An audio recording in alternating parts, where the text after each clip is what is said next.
मेरा सवाल वो बुनियादी जो है वो मैं औरिया साहब आपके सामने रखूंगा, और वो बुनियादी सवाल जो ज़हनों में है कि जहां जर्मनी ने इमदाद मुअत्तल कर दी है 43 करोड़ यूरो की, अमेरिका ने तो खैर अफगान सेंट्रल बैंक के $9.5 अरब के असासे ही मुंजमद करने का ऐलान कर दिया, और फिर IMF ने भी फंड्स रोकने का ऐलान कर दिया। तो ये कितना बड़ा चैलेंज है आपके ख्याल में औरिया साहब, और क्या पैसों के बगैर या आपके पास अगर हुकूमत चलाने के लिए आपके खजाने में कुछ भी नहीं हो तो अफगानिस्तान को चलाना कितना मुश्किल और कितना चैलेंजिंग है? और उसमें जो आपके इत्तेहादी मुमालिक है, चाइना का जिक्र कर रहे थे अभी डॉक्टर साहब, चाइना का क्या किरदार हो सकता है?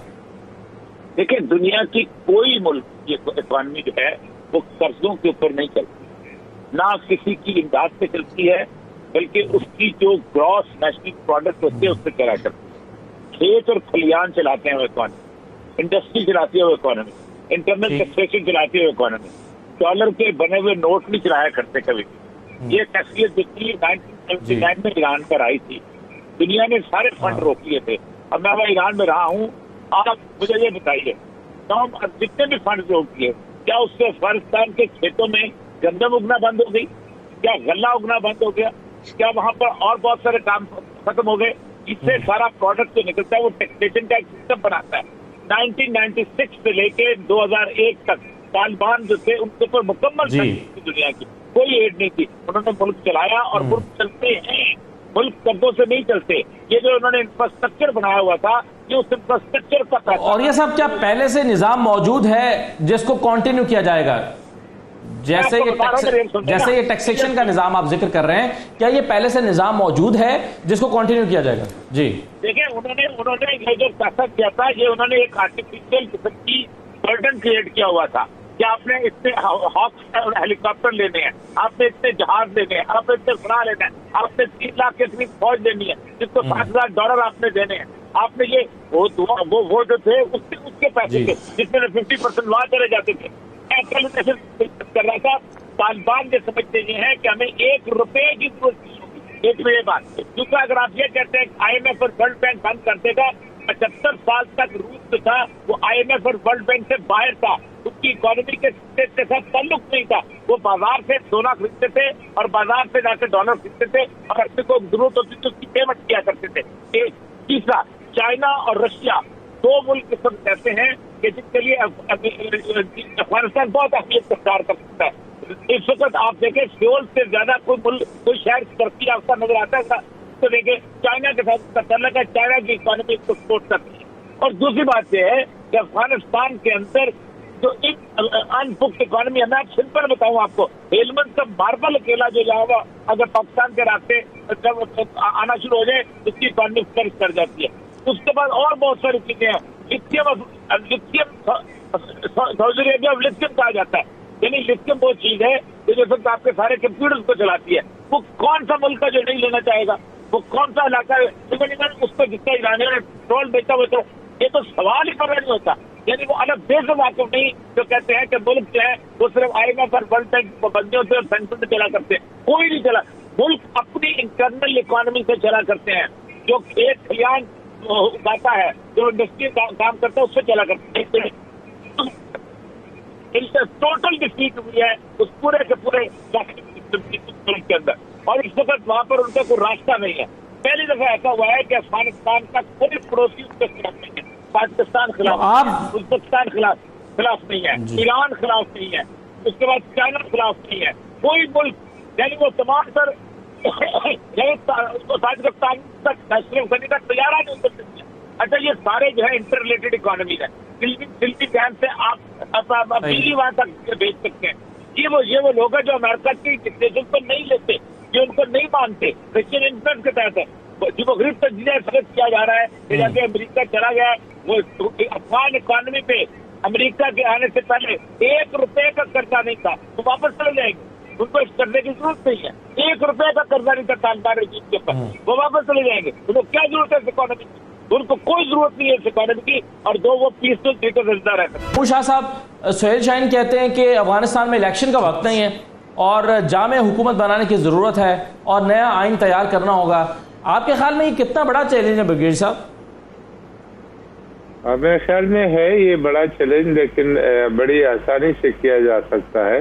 मैंने जो सुना है तालिबान जो है उनकी अगले कुछ दिनों में वो कर रहे हैं कंधार के अंदर एक लोहे जरगा कि तालिबान का दुनिया रवैया और मेच्योरिटी देखना चाहती है। अब हो सकता है कि जैसे दुनिया इमेच्योरिटी से ताबीर करे, तालिबान उसको अपनी वैल्यूज कहते हों, तो इसको डिफाइन कौन और कैसे करेगा कि रवैया और मेच्योरिटी कौन सी काबिल कबूल है और कौन सी काबिल कबूल नहीं है। दूसरा, कहा गया कि उनकी काबुल में इतनी मकबूलियत नहीं है, वरना लोग बेकरार ना होते काबुल छोड़ने के लिए। आपकी इस पर राय क्या है? देखिए, पहली बात तो यह है कि ये जो काबुल एयरपोर्ट पे लोग हैं, ये वो 20,000 लोग हैं जो उनके साथ अमेरिकन के साथ काम करते थे। आज से तकरीबन 4 हफ्ते पहले कांग्रेस ने बकायदा इजलास बुलाया गया जिसमें ब्लिंकन को बुलाया गया कि ये 20,000 एप्लीकेशन हमारे पास पहुंची हैं, ये लोग हमारे वफादार थे, तो निकालो और फौरन वीजा जारी करो। तुमने ये क्या किया हुआ है?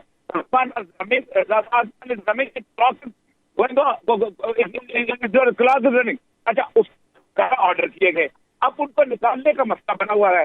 ये हैं वो लोग, काबुल में जो लोग जानते हैं, आप उनकी तस्वीरें देखें, टाइयां लगी हुई हैं, सूट पहने हुए हैं। ये वो लोग हैं कि जो अशरफ गनी के साथ, करजई के साथ, कोई लंदन से आया था, कोई अमेरिका से आया था, कोई जर्मनी से आया था। ये वो लोग गुज़श्ता 40 साल से कोर ग्रुप बन चुका हुआ है जो फॉरेनर के साथ होता है। वरना काबुल का आम आदमी तो वहाँ स्कूलों में जा रहा है, काबुल का आम आदमी तो वहाँ दुकानों में बैठा हुआ है, काबुल का आम आदमी तो वहाँ शहर में घूम रहा है। तो ये एक प्रोपेगेंडा है कि वो जो 25 एयरपोर्ट पर कितने लोग हैं? काबुल शहर 50 लाख का शहर बन चुका हुआ है, क्या वहाँ 50 लाख लोग थे? एक तो बात यह है कि एक बात केस को तय करें कि वो लोग हैं और ये हमेशा से रहे हैं काबुल में और हमेशा निकलते रहे हैं जब भी कोई गवर्नमेंट चेंज होती रही। दूसरी बात यह है कि जहाँ तक पंजशेर का ताल्लुक है, पंजशेर वैली जो थी उस वक्त तक थी जब तक ताजिकिस्तान का बॉर्डर उसके साथ जो था वो लगा हुआ था। अब इस वक्त यह है कि वो इलाका है वो ताजिकिस्तान का बॉर्डर का वो तालिबान के कंट्रोल में है। अहमद शाह मसूद का बेटा जो है, उसका भाई जो चचा अहमद, वो पाकिस्तान में बैठा हुआ है, वो कहता है हम इंक्लूसिव गवर्नमेंट में आना है। अहमद शाह मसूद की हैसियत क्या है? और पंजशेर वैली में अगर बॉर्डर साथ आपके साथ का हो, आखोर का जो इलाका साथ का हो, आप तो हिरन है उस वादी के अंदर, जो जब चाहेंगे छका कर उसको मार देंगे और कोई वहां पर रेजिस्टेंस नहीं हुई। कुंदूज का शहर तालिबान के पास है, जब रेजिस्टेंस होती थी कुंदूज का शहर नहीं होता था। अब आते हैं अब आइन के पास, क्या आइन वही अच्छा होता है जो अमेरिका का होता है? चाइना का जो आइन है वो आलमी आइन के बिल्कुल मुख्तलिफ है, दुनिया ने कबूल नहीं किया हुआ। कोरिया का आइन है, दुनिया के आइन से मुख्तलिफ है, दुनिया ने कबूल नहीं किया हुआ। ईरान का आइन है, दुनिया के आइन से बिल्कुल मुख्तलिफ है। इसराइल का आइन ही नहीं है। 1948 में कहा था we are not going to write down a book which has status more than Talmud al Torah. Constitution of Israel is Torah, Israel का आइन है। यानी आप तमाशा बनाया हुआ है, तो मुझे समझ नहीं आती तबका निगारों की कि वो जो कबूल नहीं करेंगे। और शिकस्त खुर्दा लोग, मार खा के निकले हुए लोग, जिनको जो अपने 160 हेलीकॉप्टर हॉक्स नहीं बचा सके, इस तरह तालिबान के पास है जो दुनिया में सबसे बड़ा अड्डा बन चुका है, वो लोग भी कबूल करेंगे। यानी जो शिकस्त खुर्दा लोग भी कभी टर्म डिक्टेट किया कराते हैं अपनी दुनिया में। यार कोई इंटरनेशनल पॉलिटिक्स होती है, कोई इंटरनेशनल तहजीब होती है, कोई कौन? यानी आप समझे कि आज आपने इंडिया को शिकस्त दे दी और इंडिया कहेगा हम कश्मीर पे ये टर्म वेरी डिक्टेट करो। दुनिया के अंदर इस वक्त ये जो रीजनल पॉलिटिक्स चल रही है और जो कंटेनमेंट ऑफ चाइना की, चाइना आखिरी आज चाइना के अखबार उठाएं, चाइना के अखबार के अंदर 3 आर्टिकल छपे, उन्होंने कहा इट इज फिक्रा सुने उनका, जो बड़ा जो उसका डिंग बैंक का आर्टिकल है, उसने कहा it is the defeat of civilization. मौजूदा जदीद मगरबी तहजीब में शिकस्त खाई है वहां पर। और उसने आर्टिकल पढ़े, उसने कहा उन्होंने साबित कर दिया है कि ये अब तहजीब चलने वाली नहीं है जो तुम सोचते हो। अब 2 छेड़े बनाई हुई उनकी, एक औरत उनकी छेड़ बनाई हुई है, एक उनका मीडिया छेड़ बनाया हुआ है। मीडिया वाले हैं कितने वहां पर उसके काबिल शहर के अलावा, आप मुझे बताइए। फिर एक अजीब वगरीब तबसरे हो रहे हैं, अमेरिका ने अपना वो हासिल कर लिया, हमसे उसामा बिन लादेन को मारना था, उसामा बिन लादेन को मारना उसका था।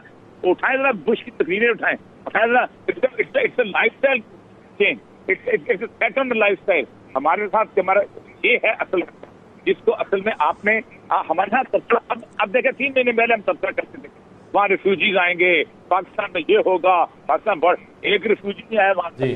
उसके बाद ये होता था वहां से जनाब पाकिस्तान में हम वो हो जाएगा, फंडामेंटलिज्म आ जाएगा। कहाँ आया? हमारी दुकानें खुल जाएंगी एनजीओ की। और सबसे बड़ी बात, दुनिया में कभी इतना खूबसूरत, इतना पीसफुल सरेंडर हुआ है किसी भी जंग के बाद? फिर 834 साल के बाद, सलाउद्दीन अय्यूबी के बाद, दुनिया में इतना बड़ा पार्डन किया किसी ने? 20 साल जिन लोगों ने गलत देखा, जिन लोगों के, उन सबको माफ कर दिया। यानी शक के अलावा कुछ तालिबान में नजर ही नहीं आ रहा। सही है। बिल्कुल सही है सर, लेकिन सर एक और सवाल मैं रखना चाहता हूँ डॉक्टर शाहिद हसन सिद्दीकी साहब के सामने। डॉक्टर साहब, अगर दुनिया, हम सपोज करते हैं कि फौरी तौर पर तालिबान की हुकूमत को कबूल नहीं करती फॉर नेक्स्ट 1 ईयर और सो, आपके ख्याल में हम महज़ब दुनिया में ये समझते हैं ना कि जी किसी मुल्क को ऊपर पाबंदियां लगा के उसको आलमी तन्हाई का शिकार कर दिया, जी उसके साथ तजारत नहीं होगी, वो मुआशी तौर पर तबाह हो जाएगा।